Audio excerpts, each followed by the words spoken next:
Welcome back to Bee's Travelogue, Episode 12, Fall in Namak.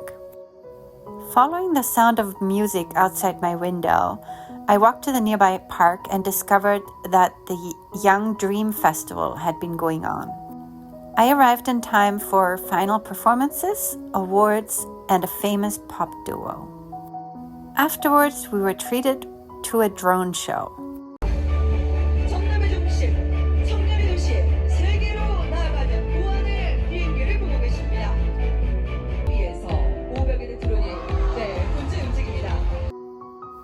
To me, it was very exciting to hear the announcers speaking Korean and standing amongst all the people of Namak. The final image was the Christmas tree as December was quickly approaching. I continued my exploration of the grocery store, found some interesting items as well as some things I had been looking for, like salad dressing. Garlic was for sale in huge quantities. My coworker gave me my first persimmons, and I found triangle-shaped kimbap. On a sunny Saturday, I walked around the neighborhood through the various streets and the many apartment buildings. I found a lot of playgrounds in between. With the blue sky as backdrop, these apartment buildings were not ugly per se, but to be honest, I never really warmed up to them.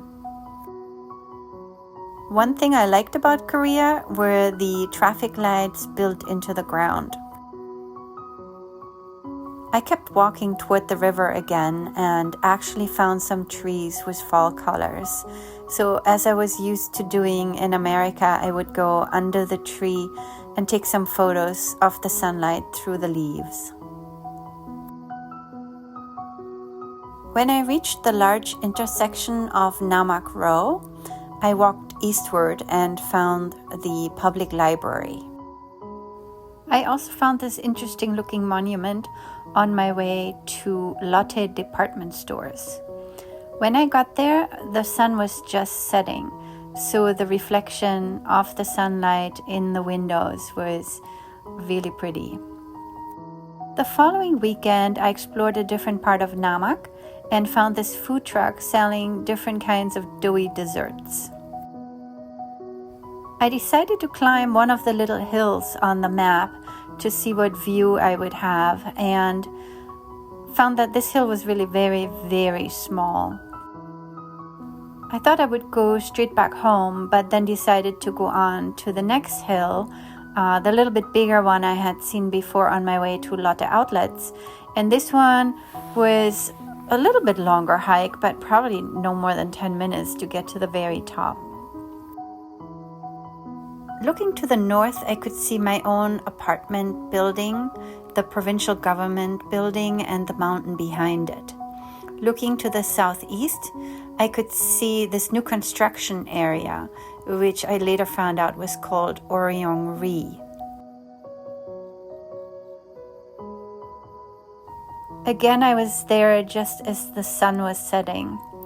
So I enjoyed the spectacular view and then headed back down the stairs, and this time decided to go check out this monument one more time. Transcribed on the monument in Korean is Jeollanam-do Anti-Japanese Independence Movement Monument.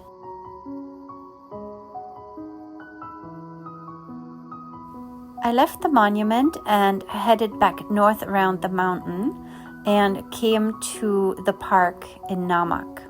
This time I saw the moon rising above the apartment buildings. I saw this hedge with beautiful colors and just different buildings and parts of the park that I hadn't noticed before. This was the same place where we had the drone show before. This bar, all the bottles had Santa Claus hats. I was looking for this pasta place, which I'd found on my map, but didn't see it anywhere until I realized that a lot of shops in Korea are on the higher levels. One day, coming home from school, I found a package from my mom in front of my door. It was very nice to receive a care package with coffee from Germany and all sorts of Christmas goodies. I'm lucky to have such a nice mom taking care of me. My room was very cold at night, but I found that what looked like a fan was actually a heater I could use. So then another weekend I took the bus back to Ha Dang, which I had discovered after my movie theater experience, and went to check out the area that had been lit in different colors that evening. I discovered this walkway on the water with a beautiful view of the mountains in the distance and the buildings on the shore.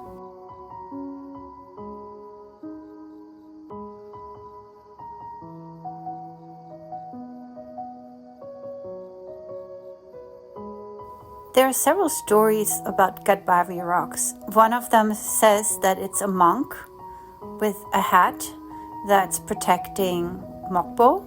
Another one is that it's a fisherman with his son side by side. It was starting to get cold and there weren't too many people around. I followed this walkway and then decided to climb up on the rocks where I had an even better view of the water and the surrounding mountains.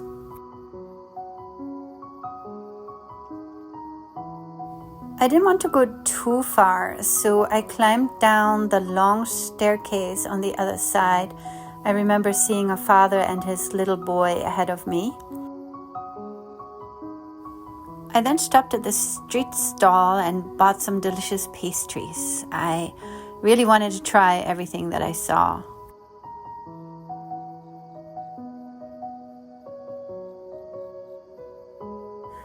I found another Christmas tree in the same area where I had listened to a concert that evening after the movie. And then from there walked more uptown, trying to look for a bus. And in the process, I found Lotte Max, which is just like my Lotte outlets, but the Max store where all the food comes in huge portions, sort of like a Costco in America. So I was very excited to find pretzels and coffee and all sorts of things that I couldn't find in the regular Lotte store. At my office, we also got into the Christmas spirit, and one Tuesday night after classes, we all decorated the tree. After work, when I didn't feel like cooking, I stopped back at Frank's Burger and also checked out the Pokestops in the area, which were very colorful. South Korea in general is very colorful at night. Almost everything lights up in different neon colors. I hope you enjoyed this episode of Fall in Namak, and please join me for episode 13. Thanks for watching.